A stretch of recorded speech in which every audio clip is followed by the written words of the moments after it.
حضور کا سایہ نہ سورج کی روشنی میں ہوتا تھا اور نہ چاند کی چاندنی میں ہوتا تھا. اور حضرت عثمان رضی اللہ تعالی عنہ خلیفہ ثالث رضی اللہ تعالی عنہ اس کی وجہ بیان فرماتے ہیں کہ حضور کا سایہ کیوں نہیں تھا. فرماتے ہیں ان اللہ ما اوقع ظلک علی الارض لئلا یدع انسان قدمہ علی ذلک الظل. اللہ تعالیٰ نے محبوب کا سایہ زمین پہ اس لیے نہیں پڑنے دیا کسی انسان کا قدم محبوب کے سائے پہ نہ آ جائے.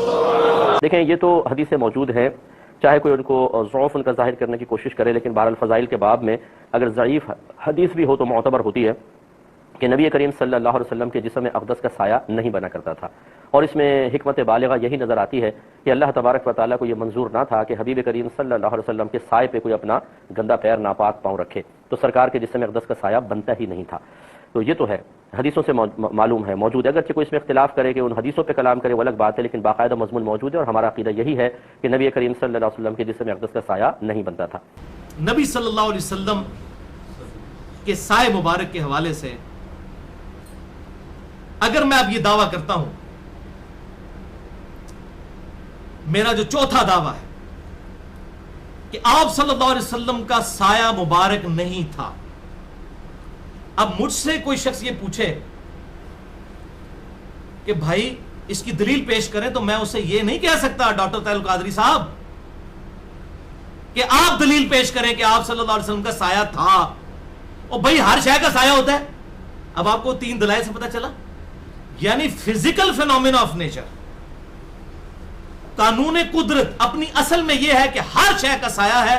قرآن کی آیت ہم نے سورۃ النحل 49 نمبر آیت سن لی، ہر چیز کا سایہ موجود ہے. اب میں روٹین سے آپ کے بات کر رہا ہوں کہ نبی صلی اللہ علیہ وسلم کا سایہ نہیں تھا، تو دلیل مجھے دینی ہوگی. اب مجھ سے جو پوچھتا ہے جی آپ بتائیں کہ یہ سایہ جو ہے وہ نہیں تھا تو دلیل دیں، میں کو نہیں آپ ثابت کرو کہ سایہ تھا. نان سینس کوسچن ہے بھائی. روٹین سے جو ہٹ کر دعویٰ کرے گا اس نے دلیل پیش کرنی ہوگی. تو الحمدللہ یہ جو میں نے چوتھا دعویٰ کیا ہے یہ 100% باطل اور جھوٹا دعویٰ ہے. قرآن حکیم سورۃ النحل کی آیت نمبر 49 کے بھی اگینسٹ ہے.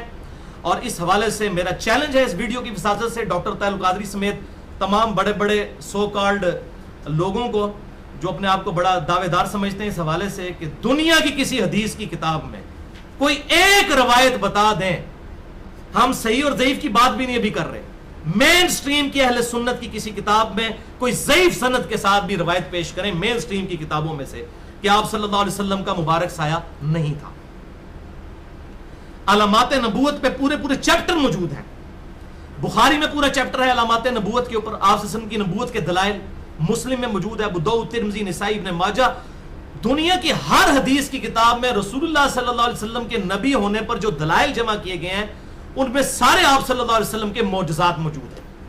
اور آپ کو یہ کمپائلڈ فارم میں اگر چاہیے تو میری وہ جو ورڈنگ تھی مشکات المصابی کے بارے میں کہ مشکات المصابی از دا انسائکلوپیڈیا آف حدیث، جس میں نے پورا لیکچر ریکارڈ کروایا ہے، مسئلہ نمبر 111 مشکات کا مکمل تعارف. تو مشکات کے اندر بخاری اور مسلم، ابو داؤد، ترمذی، نسائی، ابن ماجہ تقریباً 13 کتابوں سے آپ صلی اللہ علیہ وسلم کے سارے بڑے بڑے معجزات اور علامات نبوت ایک جگہ کمپائلڈ فارم میں موجود ہیں. علامات نبوت والا چیپٹر ہے انٹرنیشنل نمبر کے مطابق مشکات میں 5852 سے لے کر 5861 تک 10 احادیث، اور معجزات والا چیپٹر ہے 5868 سے لے کر 5943 تک 76 احادیث بخاری، مسلم، ابو داؤد، ترمذی، نسائی، ابن ماجہ سے. یہ تقریباً 86 کے قریب احادیث بن رہی ہیں جو ساری دنیا کی کتابوں سے انہوں نے کمپائل کی ہیں. تو اگر یہ چیزیں موجود ہیں، مشکات کی تیسری جلد میں یہ دونوں چیپٹر موجود ہیں. کوئی نہیں لے کر ہے کہ آپ صلی اللہ علیہ وسلم کا مبارک سایہ نہیں تھا، کسی نے یہ دعویٰ ہی نہیں کیا. اور بھائیو یہ تو اتنا بڑا معجزہ ہوتا کہ یہ سینکڑوں صحابہ رپورٹ کرتے، کیونکہ باقی معجزات تو آپ کے کبھی کبھی نظر آئے نا. بخاری مسلم میں آتا ہے کہ جہاد کے موقع پر انگلیوں سے پانی کے چشمے جاری ہوئے، روزانہ تو نہیں ہوتے تھے. لیکن یہ سایہ والا معاملہ تو آپ صلی اللہ علیہ وسلم جب زہر پڑھنے آتے تھے، عصر پڑھنے آتے تھے تو صحابہ دیکھتے تھے آپ کو. یہ تو ہزاروں صحابہ سے یہ معجزہ رپورٹ ہونا چاہیے تھا، لیکن حیران کن بات ہے دنیا کی کسی حدیث کی کتاب میں موجود نہیں ہے. اتنا بڑا جھوٹ بول دیا اور شرم حیا تک نہ آئی. اور اس کو رسول اللہ صلی اللہ علیہ وسلم کی عظمت بتایا اپنے زون کے اندر. آپ ڈیفائن کریں گے کون سی چیز آپ کی عظمت ہے اور کون سی نہیں ہے. تو بھائی پھر ہم آپ کو پھر یہ بات بتاتے ہیں کہ کرسچنز بھی جو حضرت عیسیٰ علیہ السلام کے بارے میں ڈیوینٹی کلیم کر کے ان کو اللہ کا بیٹا قرار دیتے ہیں تو حضرت عیسیٰ کی محبت میں ہی کہتے ہیں، دشمنی میں نہیں کہتے. تو ہم ان کی بھی یہ بات مان لیں. تو جو بات ہے اس کو مانیں گے, جو بات نہیں ہے یہ تواتر کے ساتھ نقل ہونی چاہیے تھی, یہ بات ہزاروں صحابہ سے. لیکن یہ ایک روایت الخصائص الکبریٰ 1000 سال بعد جلال الدین سیوطی المتوفا 911 ہجری اس نے یہ روایت پکڑ کے کہیں سے لکھ دی, اور وہ بھی روایت بالکل منقطع روایت لکھی, کسی حدیث کی کتاب میں نہیں تھی, اس کو 1000 سال بعد یہ کہیں سے روایت مل گئی, اور اس نے نقل کی اپنی کتاب الخصائص الکبریٰ میں جلد 1 صفحہ 71 پر کہ آپ صلی اللہ علیہ وسلم کا نہ سورج کی روشنی میں سایہ ہوتا تھا نہ چاند کی روشنی میں. اسی سے بھائیوں نے نقل کر کے تو آگے پیش کرنا شروع کر دیا. پہلے اس سند کو تو پڑھ لیں, وہ سند متصل ہی نہیں ہے, وہ تابعی کا قول ہے, زکوان تابعی کا, جس نے حضور کا زمانہ پایا ہی نہیں ہے. نمبر 2, اس کے اندر عبد الرحمن بن قیس متروک کذاب جھوٹا راوی ہے, اس نے یہ جھوٹی روایت گھڑی ہے. تو اصول محدثین پہ یہ تو روایت ہے ہی نہیں ہے, جو اس نے سند بھی بنا کے کہیں سے نقل کر دی. باقی تو حدیث کی ساری کتابیں موجود ہیں. یہ معجزہ تو دنیا کی ہر کتاب میں ہونا چاہیے تھا, کیونکہ یہ تو روزانہ آبزرو ہونے والا معجزہ ہے. عقل بھی کام کرتی ہے, یہ کوئی ایسا نہیں کوئی ایک دفعہ ہی آپ کا کوئی سایہ جو ہے وہ غائب ہوا, یہ تو روزانہ ہی ہوتا ہوگا. اگر یہ ایسی بات تھی تو تواتر سے نقل ہونا چاہیے تھا. دنیا کی کسی حدیث کی کتاب میں اس طرح کی کوئی حدیث موجود نہیں ہے. تو یہ مرسل کی تباہی ہے. اس قسم کی مرسل روایات پھر اور بھی کئی موجود ہیں. 8 تابعین سے یہ موجود ہے روایت مرسل, چھوٹا ہوا جس کا واسطہ ہے کہ رسول اللہ صلی اللہ علیہ وسلم کی زبان مبارک پر قرآن پڑھتے ہوئے بتوں کی تعریف جاری ہوگی, ولیعوذ باللہ تعالی. اس قسم کی جھوٹی روایتیں پھر ان کو بھی مانے, شیطان نے یہ پھیلائی ہوئی ہیں. صحیح مسلم کے مقدمے میں ابن مسعود رضی اللہ تعالیٰ عنہ کہتے ہیں بعض اوقات شیطان انسانی شکل میں آ کے جھوٹی روایت بیان کر کے چلا جاتا ہے اور لوگ اس کو آ کے بیان کرتے ہیں. تو پہلے یہ چیک کیا کرو کہ کون بندہ بیان کر رہا ہے, اس کا ماں باپ بھی موجود ہیں, کوئی کہیں اس کی اتھینٹسٹی بھی موجود ہے کہ لا پتہ قسم کے اور مجہول قسم کے ان نون لوگوں سے روایتیں لے لی جائیں. تو میں نے اسی لیے پورا ایک لیکچر دیا ہے, مسئلہ نمبر 36 ضعیف الاسناد اور من گھڑت احادیث کے فتنے کا تحقیقی جائزہ, جس میں صحیح مسلم کا پورا مقدمہ جو امام مسلم نے لکھا ہے وہ میں نے پڑھایا ہے, اور 5 ایسی حدیث کی کتابوں سے مثالیں پیش کی ہیں ان جھوٹی اور من گھڑت روایتوں کی اور ضعیف الاسناد روایتوں کی, جن کو اگر ہم مان لیں تو ہمارا بیڑا ہی غرق ہو جائے ہمارے ایمان کا, ولیعوذ باللہ تعالی, اگر ہم جھوٹ اور سچ میں فرق نہیں کریں گے. تو اب بھائیو یہ بالکل باطل دعویٰ ہے, دلیل ان کے پاس کوئی نہیں ہے. اب میں آف دا وے جا کر میں دلیل پیش کرتا ہوں کہ آپ کا سایہ تھا, حالانکہ میرے پہ دلیل ٹیکنیکلی کوئی نہیں ہے, کیونکہ جو روٹین سے ہٹ کے بات کرتا ہے اس کو پیش کرنی ہے. ہم تو روٹین کی, ہمارے لیے دلیل وہی ہے سورۃ النحل آیت نمبر 49 کہ ہر شے کا جو ہے وہ سایہ ہوتا ہے اور وہ اللہ کو سجدہ کرتا ہے. اب روٹین سے ہٹ کے میں آپ کو 3 حدیثیں پیش کرتا ہوں. نمبر 1, المستدرک للحاکم میں انٹرنیشنل نمبر کے مطابق 8408 نمبر حدیث ہے, جسے امام ذہبی نے بھی صحیح کہا, امام حاکم نے بھی صحیح کہا, صحیح سند کے ساتھ ہے, اور صحیح ابن خزیمہ میں 892 نمبر ہے کہ آپ صلی اللہ علیہ وسلم فرماتے ہیں رات کے وقت آپ صلی اللہ علیہ وسلم اٹھے, آپ نے نماز پڑھی اور نماز کے دوران ایک ایسا عمل کیا کہ صحابہ کہتے ہیں ہم نے آپ کو ایسا عمل پہلے کرتے ہوئے نہیں دیکھا کہ آپ نماز کی حالت میں آپ تھوڑا سا آگے بڑھے اور آپ نے اپنا ہاتھ بلند کیا, پھر آپ پیچھے ہٹے. تو آپ صلی اللہ علیہ وسلم نے فرمایا کہ ہاں ایسا ہی ہے. ہوا یوں کہ نماز پڑھنے کے دوران اللہ نے مجھے جنت دکھائی اور میں نے ارادہ کیا کہ جنت سے ایک گوشہ توڑ لوں فروٹ کا. تو پھر اللہ تعالیٰ کی طرف سے وحی کی گئی جنت کو کہ پیچھے ہٹ جاؤ, ابھی یہ جنت کی نعمتیں دنیا میں نہیں لی جا سکتی, اس کے لیے مرنا شرط ہے. تو جنت مجھ سے پیچھے ہٹ گئی. پھر اللہ تعالیٰ نے میرے سامنے دوزخ کو پیش کیا, حتیٰ کہ میں نے صحابہ اکرام سے کہا کہ میں نے اپنا اور تمہارا سایہ دیکھا دوزخ کے اوپر, ظلی و ظلکم. تو میں نے تمہیں اشارہ کیا کہ تم لوگ دوزخ سے پیچھے ہٹ جاؤ, یعنی صحابہ اکرام کو. تو اللہ نے مجھے وحی کی کہ اے اللہ کے محبوب صلی اللہ علیہ وسلم آپ اس معاملے کو چھوڑ دیجئے, ان کو یہیں پر کھڑا رہنے دیں. جو خواب میں وہ دکھایا گیا, آپ کا سایہ اور آپ کے صحابہ کا سایہ. آپ صلی اللہ علیہ وسلم پیچھے ہٹ گئے لیکن صحابہ کو وہاں پر کھڑے رہنے دیا گیا. پھر آپ صلی اللہ علیہ وسلم نے فرمایا اس خواب نہیں, یہ بالکل بیداری میں آپ کے ساتھ عمل ہوا. اس کی میں نے یہ تعویل کی ہے کہ میری وفات کے بعد میری امت کو آزمائشوں میں ڈالا جائے گا, فتنوں میں ڈالا جائے گا.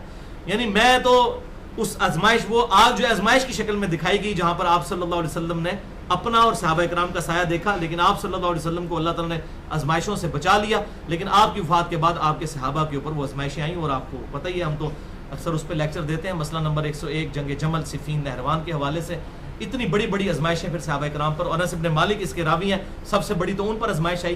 بنو امیہ کے حجاج ابن یوسف نے, صحیح بخاری میں آتا ہے کہ آپ کے اوپر کتنے ظلم کیے, یہ آپ صلی اللہ علیہ وسلم کو دکھایا گیا. تو اس میں الفاظ ہے ظلی و ظلکم, میں نے اپنا اور تمہارا سایہ. تو اس میں تو کوئی تعویل کر سکتا ہے کہ یہ کوئی تمثیل دکھائی گئی تھی, لہٰذا ہم اگلی دو روایتیں بالکل ایسی پیش کریں گے جس میں تعویل کی گنجائش نہیں. دوسری روایت مسند امام احمد میں جلد 6 صفحہ 131 پہ انٹرنیشنل نمبر کے مطابق 25046 نمبر ہے. سیدہ عائشہ کہتی ہیں ایک سفر کے دوران سیدہ صفیہ رضی اللہ تعالی عنہا ام المؤمنین کا اونٹ بیمار ہو گیا.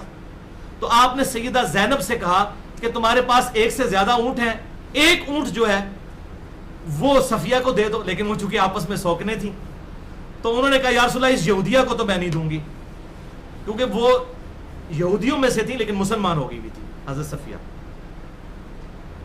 تو آپ صلی اللہ علیہ وسلم اتنے سخت ناراض ہوئے حضرت زینب کی اس بات کے اوپر کہ حضرت عائشہ کہتی ہیں پھر آپ صلی اللہ علیہ وسلم 3 مہینے تک حضرت زینب کے ہاں نہیں نکلے. 3 مہینے جب گزرے تو آپ صلی اللہ علیہ وسلم ان کی طرف گئے تو حضرت زینب کے الفاظ ہیں کہ میں نے دوپہر کے وقت دور سے سایہ آتا ہوا محسوس کیا. ظلہ کے الفاظ ہیں آپ صلی اللہ علیہ وسلم کے سایہ مبارک. جب وہ میرے قریب آیا تو میں نے آپ صلی اللہ علیہ وسلم کو دیکھا کہ یہ تو آپ صلی اللہ علیہ وسلم تھے. اسی کا ایک طرق آگے مسند امام احمد میں موجود ہے, تیسری حدیث جلد 6 صفحہ 337 پر انٹرنیشنل نمبر کے مطابق 26908, جس میں خود حضرت صفیہ یہ بیان کر رہی ہیں کہ مجھے اس طریقے سے زینب نے کہہ دیا تھا یہودیہ. تو آپ صلی اللہ علیہ وسلم 3 مہینے تک ناراض رہے اور حجۃ الوداع کے موقع پر یہ معاملہ ہوا تھا. تو آپ صلی اللہ علیہ وسلم پھر ربیع الاول کے مہینے میں تشریف لے گئے. اس سے یہ بات پتہ چلی کہ ربیع الاول کے مہینے تک آپ صلی اللہ علیہ وسلم جو ہے وہ دنیاوی زندگی کے ساتھ دنیا میں موجود تھے. یعنی آپ کی وفات سفر میں نہیں ہوئی ہے, ربیع الاول میں ہی ہوئی ہے. یہ کنفرم ہے, سوموار کے دن 12 ربیع الاول کو نہیں ہوئی. میرا مسئلہ نمبر 26 مسئلہ نمبر ربیع الاول سے متعلق 3 غلط فہمیاں وہ سن سکتے ہیں. تو آپ صلی اللہ علیہ وسلم اپنی وفات والے مہینے 3 مہینے کے بعد ناراض ہونے کے بعد حضرت زینب کے پاس آئے. تو حضرت زینب کے الفاظ دیکھیں, میں نے دور سے کسی مرد کا سایہ آتے ہوئے محسوس کیا, مرد کا. اور وہ کہتی ہیں کہ جب وہ میں نے سوچا کہ اس وقت میرے خیمے میں کون سا مرد آ رہا ہے, کیونکہ وہ یہ گمان کر رہی تھی 3 مہینے سے حضور ناراض تھے تو حضور صلی اللہ علیہ وسلم تو نہیں ہو سکتے. تو انہوں نے کہا یہ کوئی اجنبی مرد میرے خیمے کی طرف آ رہا ہے. دور سے انہوں نے دیکھا. اگر وہ آپ وسلم کا فزیکلی سایہ نہ ہوتا جن کا یہ کہنا ہے تو کہتی ہاں جی سایہ چونکہ کوئی نہیں ہے لہذا حضور صلی اللہ علیہ وسلم ہی آ رہے ہیں. تو کہتی ہیں میں نے کہا یہ مرد کون آ رہا ہے میرے خیمے کی طرف, جبکہ رسول اللہ میرا مرد تو مجھ سے ناراض ہے. بالکل کلیئر کٹ. تو کہتی ہے جب وہ قریب آئے تو میری خوشی کی انتہا نہ رہی کہ رسول اللہ صلی اللہ علیہ وسلم تھے. اور آپ صلی اللہ علیہ وسلم میرے پاس آئے اور میں نے کہا یا رسول اللہ صلی اللہ علیہ وسلم میری تو خوشی کی انتہا نہیں رہی ہے, آپ مجھے بتائیں میں کیا اللہ تعالیٰ کی بارگاہ میں نظر کروں کہ آپ مجھ سے راضی ہو گئے ہیں. پھر آپ صلی اللہ علیہ وسلم میری چارپائی کے پاس آئے. آپ صلی اللہ علیہ وسلم نے آ کے مجھ پر ہاتھ رکھا, یعنی شفقت کے ساتھ حضرت زینب کو آپ صلی اللہ علیہ وسلم نے معاف کر دیا. اس میں الفاظ ہیں میں نے دور سے کسی مرد کے سائے کو آتے ہوئے محسوس کیا. مردوں کے چلنے میں عورتوں کے ڈیل ڈول میں اور مردوں میں فرق ہے. آپ سے ان کا کوئی پگڑی مبارک ہوگی یا آپ نے چادر لی ہوئی ہوگی تو اس سے انہوں نے اندازہ لگایا کہ یہ مرد ہی آ رہا ہے کوئی. اور ساتھ الفاظ ہے کہ سایہ محسوس کیا, ذلہ کے الفاظ ہیں, سایہ مبارک. تو بالکل کلیئر کٹ ہے. یہ دلائل صرف سمجھانے کے لیے, ادروائز جس کی دلیل اس نے دینی ہے جس نے یہ دعویٰ کیا ہے. ہماری دلیل تو قرآن حکیم سورۃ النحل آیت نمبر 49 موجود ہے. یہ تو تھی بھائی علمی دلیل. اب ایک اور دلیل بھی ہے جس کے بغیر کام نہیں چلتا. تو کون سی دلیل ہے؟ پھکی, جسے ہم پنجابی میں کہتے ہیں, اردو میں ہم اسے کہتے ہیں الزامی جواب, اور فلسفی کی لینگویج میں اسے ہم کیا کہتے ہیں؟ Logical answer. سائنٹسٹ کی لینگویج میں, سائنٹیفک لینگویج میں ہم اسے اینٹی وینم کہتے ہیں. جب کوبرا سانپ کاٹ جائے تو اس کے زہر کا علاج پھر دوائی سے نہیں ہو سکتا, زہر سے ہی ہوتا ہے کوبرا کے. تو یہ اینٹی وینم, پھکی اور الزامی جواب کے طور پر ہم یہ ان سے کہتے ہیں اگر ان کا یہ دعویٰ ہے کہ رسول اللہ صلی اللہ علیہ وسلم کا سایہ مبارک نہیں تھا تو اس وقت دنیا میں آپ صلی اللہ علیہ وسلم کے منہ مبارک, بال مبارک کثرت سے موجود ہیں, اور ایسے بھی موجود ہیں جن کی سند بھی موجود ہے. جیسے ٹرکی میں, ترکی کے اندر توپ کاپی میوزیم کے اندر آپ صلی اللہ علیہ وسلم کا ایک بال مبارک ہے جو انہوں نے رکھا ہوا ہے, اور باقاعدہ اس کی تصویر بھی دیکھیں, اس کا سایہ بھی نظر آتا ہے بال مبارک کا. یہاں پر بھی علماء کے پاس موجود ہیں, بڑے بڑے مشائخ جو ہیں اس کے اوپر چندے بٹور رہے ہیں, ربیع الاول پہ زیارتیں کرواتے ہیں اور پیسے بٹورتے ہیں کہ یہ نبی صلی اللہ علیہ وسلم کے بال مبارک ہیں. For the sake of argument ہم ایگری کرتے ہیں, اور ہم نے تو پہلے بیان کیا, بخاری مسلم میں موجود ہے حضرت طلحہ کو آپ صلی اللہ علیہ وسلم نے حجۃ الوداع کے موقع پر حلق کروا کے اپنے بال دیے، تبرکم تقسیم کیے، صحابہ کے پاس ہوتے تھے، بالکل موجود ہیں، ہم نہیں انکار کرتے.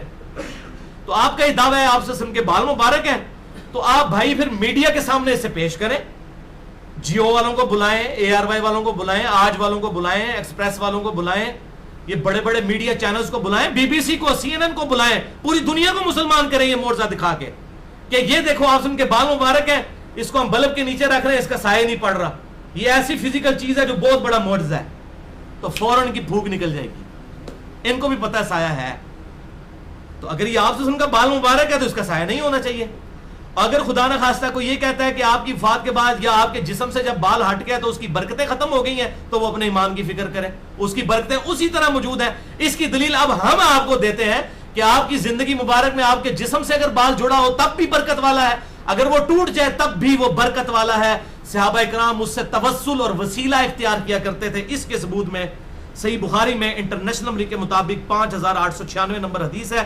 ام المؤمنین ام سلمہ رضی اللہ تعالی عنہا کے پاس رسول اللہ صلی اللہ علیہ وسلم کے مبارک بالوں کا ایک گچھا تھا. یہ میں کوئی سٹوری بک نہیں پڑھ رہا، صحیح بخاری 5896، جو انہوں نے ایک چھوٹے سے شیشی میں رکھا ہوا تھا، اور جب کبھی بھی کوئی شخص بیمار ہو جاتا یا اسے نظر لگ جاتی تو وہ اپنا پانی کا برتن ام سلمہ کو بھیجتا تو وہ مبارک بالوں والی شیشی اس میں ڈبو کے ہلا کر دیا کرتی تھی مریضوں کے شفا کے لیے. بال مبارک جسم سے ہٹ چکے ہیں، تو یہ بدبخت جن کے یہ جھوٹے دعوے ہیں نا، ان سے پوچھے بال مبارک ہٹے ہوئے ہیں، آج بھی ان کا فیض موجود ہے. اگر سایہ مبارک نہیں تھا ان بالوں کا نہیں ہونا چاہیے، یہ ان کی موت ہے. اپنے سارے مرے ہوئے بزرگوں کو بھی اگر بلا سکتے ہیں for the sake of argument بلا لیں، اور جتنے زندہ ہیں ان سب علماء کو جمع کریں، میری اس پھکی کا جواب دیں، یا پھر یہ پھکی لے کے اپنا ہاضمہ درست کریں اور یہ غلط لوگوں کو عقیدہ نہ بتائیں، بال مبارک کا سایہ دکھائیں. اسی طریقے سے یہ تو بال مبارک کی بات ہو رہی ہے. آپ صلی اللہ علیہ وسلم کے وہ جسم کا ٹکڑا تھا، آپ صلی اللہ علیہ وسلم کے جسم پہ جو کرتا آتا تھا جو جسم کا حصہ نہیں تھا الگ سے تھا، اس کے بارے میں صحیح مسلم میں انٹرنیشنل نمبر کے مطابق 5409 نمبر حدیث ہے. اسما بنت ابی بکر کہتی ہیں حضرت عائشہ جب فوت ہونے لگی ان سے میں نے رسول اللہ کا ایک کرتا لے لیا جو آپ صلی اللہ علیہ وسلم پہنا کرتے تھے. سرخ رنگ کا وہ کرتا تھا، دھاری دار، اور آپ صلی اللہ علیہ وسلم اسے پہنا کرتے تھے، اور ہم اس کرتے کو پانی میں بھگو کر اس کا دھون مریضوں کو شفا کے لیے پلاتے ہیں. تو آپ کے تبرکات کا توسل تو آج تک قائم ہے. تو اگر ان کا یہ دعویٰ ہے کہ منہ مبارک ہیں ان کے پاس، اور واقعی ہے، جیسا کہ توپ کاپی میوزیم کو تو میں کہتا ہوں کہ بالکل وہ صحیح سند کے ساتھ مسلمان حکمرانوں نے ٹرانسفر کی ہیں وہ چیزیں جو میوزیم کے اندر موجود ہیں، ان کے سائے تو موجود ہیں. چلے ان کے بزرگوں کے لائن بال مبارک رکھے سامنے، BBC کو، CNN کو بلائیں، جیو والوں کو بلائیں، ARY والوں کو، آج TV والوں کو، سب کے سب لوگوں کو یہ اپنا کرشمہ دکھائیں. میں کہتا ہوں غیر مسلم بھی کروڑوں کی تعداد میں مسلمان ہو جائیں گے اتنا بڑا زندہ معجزہ دیکھ کے. یہ ایسا ہے ہی نہیں، یہ معاملہ ایم ہی جھوٹ کیا ہوا ہے. تو یہ تھی پھکی، انشاءاللہ اب ان کا ہاضمہ درست ہو جائے گا. تو ڈاکٹر طاہر القادری صاحب کی اصلاح کے لیے بھی کافی ہے. تو آپ صلی اللہ علیہ وسلم کے اتھینٹک جو تبرکات کا فیض آج تک جاری ہے، اور اس میں میں نے پورا لیکچر بھی دیا ہے. مسئلہ نمبر 43 وسیلہ اور توسل کے صحیح احکام و مسائل. اب رہا نور بشر والا مسئلہ تو وہ اس کے اندر خود بخود ہی حل ہو گیا، مجھے آگے کوئی اس میں ورڈک دینے کی ضرورت نہیں. باقی جسے شوق ہو تو مسئلہ نمبر 41 دیکھ سکتا ہے. نور من نور اللہ وحدت الوجود اور علم الکلام اہل سنت پاک.com پر. تو اصولی بات سمجھ لیجئے، آپ صلی اللہ علیہ وسلم کے حوالے سے جو بھی دعویٰ روٹین سے ہٹ کے کیا جائے گا اس کے دعویٰ کرنے والے پر دلیل ہوگی، نہ کہ جو انکار کرے گا اس کے اوپر دلیل ہوگی. آپ صلی اللہ علیہ وسلم بشر بھی ہیں، آپ صلی اللہ علیہ وسلم نور ہدایت بھی ہیں، لیکن آپ کی سپیشیز جو ہے وہ بشر والی ہے، نورانی نہیں ہے. آپ نور ہدایت ہیں، الحمدللہ سراجم منیرہ ہیں، اور اس میں میں نے کئی احادیث بیان کی ہیں آپ صلی اللہ علیہ وسلم کی نور ہدایت ہونے کے حوالے سے اور آپ صلی اللہ علیہ وسلم کے فیض پہنچنے کے اعتبار سے. اللہ تعالیٰ سے دعا ہے جو حق بات میں نے کہی اللہ تعالیٰ ہمارے دلوں میں راسخ فرمائے. اگر جذبات میں میرے منہ سے کوئی غلط بات نکل گئی تو اللہ تعالیٰ ہمارے دلوں سے محو کر دے. ہمیں کتاب و سنت کی تعلیمات پر عمل کر کے دوسرے بھائیوں تک پہنچانے کی توفیق عطا فرمائے. سبحانک اللہم و بحمدک اشہد ان لا الہ الا انت استغفرک و اتوب الیک وما علینا الا البلاغ المبین.